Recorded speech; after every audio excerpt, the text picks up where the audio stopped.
हाय, start करते हैं CMA inter costing के इम्पोर्टेंट्स चैप्टर्स नोट्स और क्वेश्चन पे।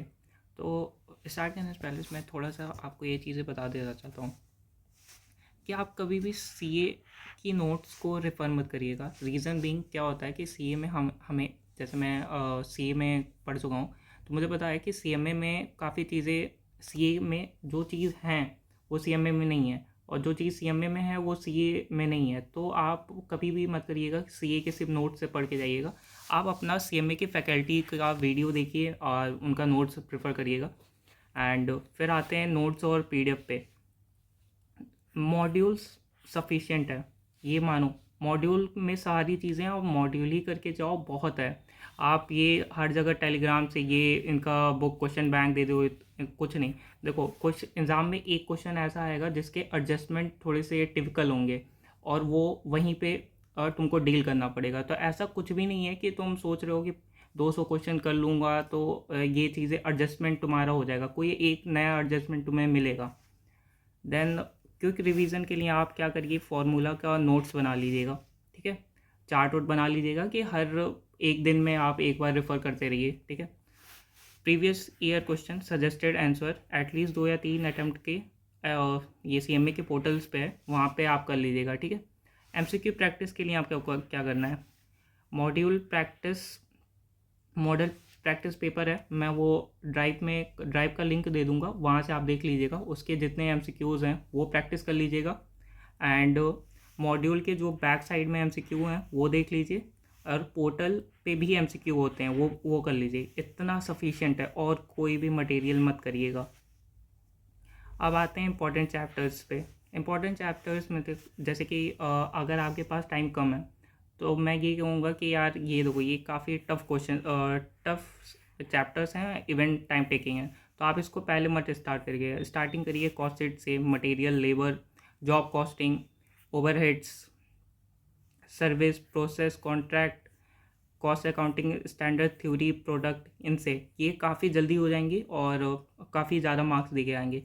सर्विस प्रोसेस को ये कॉन्ट्रैक्ट कॉस्टिंग में अगर आपको कुछ भी नहीं आता है तो ये यार जस्ट लाइक फाइनेंशियल अकाउंट्स की तरह है, ठीक है। आप क्या करेंगे, इसका फॉर्मेट भी बना के और जितना डेटा दिया रहेगा उस टाइप में अरेंज भी कर देंगे ना, तो आपको ठीक ठाक मार्क्स मिल जाएंगे। तो इनका आप ऐसा मतलब कुछ भी ना आए तो ये कर सकते हैं। देन स्टार्ट करते हैं। कुछ क्वेश्चंस हैं थ्योरी के, मैं उस पर बता देता हूँ। इसके आंसर्स मैं जो मॉडल टेस्ट पेपर दूंगा उसके में है, तो आपको आंसर भी वहाँ से मिल जाएगा, ठीक है। बस आपको मैं फोल्डर में रेफ़र करना होगा, ठीक है। ये सारे कुछ क्वेश्चंस हैं, मतलब 23 क्वेश्चन है, बस 23 क्वेश्चन नहीं करने, मैं बता रहा हूँ कितने करने हैं। अगर ये मैं कहूँगा कि ये पूरा पढ़ लीजिए, बट आपको के पास इतना भी टाइम नहीं है, तो इवन जिसमें मैं इंपॉर्टेंट लिखा हूँ वो पढ़ लीजिएगा। तो स्टार्ट करते हैं। अकाउंटिंग, कॉस्ट अकाउंटिंग स्टैंडर्ड से 1 है, 7 है, 3 है, मेनली जो हमेशा पूछते हैं, 5 है, 6 है, देन 7 है। अब 7 में 2 बार आया है, तो आप देखिए, नोटिस करिए। एक में उन्होंने आइडियल टाइम की ट्रीटमेंट पूछी है और एक में ओवर टाइम की ट्रीटमेंट पूछी है, ठीक है। तो ये याद रखिएगा। देन इम्पॉर्टेंट एक बार देख लीजिए। इम्पॉर्टेंट में हुआ ये question number 6, and bill of material question number 7, objective of cost accounting question number 10, and question 13 हो गया कॉस्ट अकाउंटिंग स्टैंडर्ड बोर्ड्स पे question, financial accounting cost accounting का डिफरेंस, एंड कॉस्ट अकाउंटिंग के limitations, and function of the cost accounting standard boards. तो ये इसके questions हैं, और एक बिन कार्ड और स्टोर कार्ड में डिफरेंस है। तो ये तो जितने इंपॉर्टेंस मैंने बनाए हैं ये तो पक्का पढ़ लीजिएगा, इवन आप कुछ भी नहीं पढ़ रहे हैं थ्योरी में तो। और बाकी अगर ये थोड़ा थोड़ा सा देख लीजिएगा, रेफ़र कर लीजिएगा। देन आते हैं वर्कबुक पे। वर्कबुक में मैं ये नहीं कह रहा हूँ कि पूरा क्वेश्चन सॉल्व करने के लिए नहीं, मैं जितना बोल रहा हूँ उतना कर लेना। ये देखो, ये क्वेश्चन है, क्वेश्चन 2 है, ठीक। आपको क्या करना है, इसको उठाना है, थोड़ा सा रीड मारना, ये एडजस्टमेंट की प्रैक्टिस कर लेनी है, क्योंकि एग्ज़ाम में ऐसे एडजस्टमेंट ही आते हैं जो आपके मतलब टाइम लेंगे। तो वैसे एडजस्टमेंट मैंने हर इंपॉर्टेंट एडजस्टमेंट बताया है, ये रहा, ये इसका प्रैक्टिस कर लीजिएगा। ये रहा, ये रहा, इनका प्रैक्टिस करना है आपको।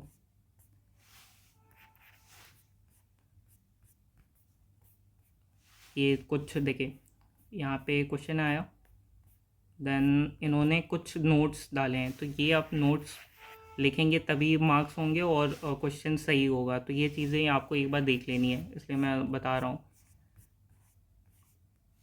ये एडजस्टमेंट हो गया, ये क्वेश्चन इम्पोर्टेंट है तो कर लीजिएगा एक बार। ये भी क्वेश्चन इम्पोर्टेंट है, ये तो इतना इम्पोर्टेंट है कि ये तो कभी कभी वैल्यू भी चेंज नहीं करते हैं ये लोग, ये सेम वैल्यू का क्वेश्चन उठा के दे देते हैं, तो इवन जो याद भी कर लेता है उनको भी मार्क्स आ जाएंगे। ये एडजस्टमेंट देख लीजिएगा, ये इंपॉर्टेंट क्वेश्चन है। जिस पे इम्पोर्टेंट लिख रहा हूँ ना, ये एक बार आप प्रैक्टिस कर लीजिएगा हाथ से। ये इम्पोर्टेंट है, ये क्यों इम्पोर्टेंट है, क्योंकि कॉस्ट अकाउंटिंग स्टैंडर्ड से सॉल्व करने के लिए पूछा है और ये चीज़ें लिखनी पड़ेंगी आपको।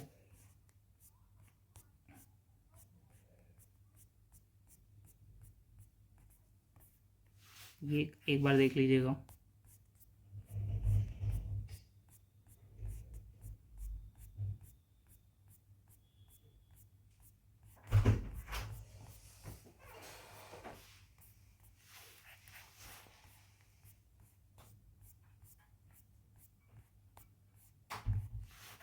एक बार ये देख लीजिएगा,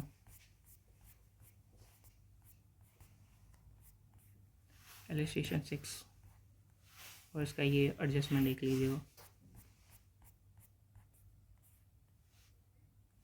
इलस्ट्रेशन ये 9 की ये कुछ एडजस्टमेंट है। Then illustration 2 cost accounting techniques में, इसमें ये वाला एडजस्टमेंट देख लीजिएगा। इलस्ट्रेशन 3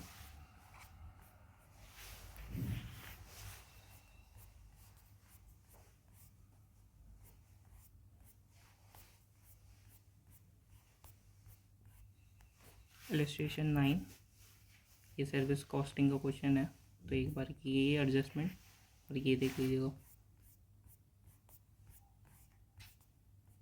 इलस्ट्रेशन 12 ये एक बार प्रैक्टिस कर लीजिएगा। ये हो गया, और इसके बाद मॉडल टेस्ट पेपर सॉल्व कर लीजिएगा, थोड़े कुछ क्वेश्चंस, और उसके एमसीक्यूज तो ध्यान से कर लीजिएगा। ओके, ठीक है।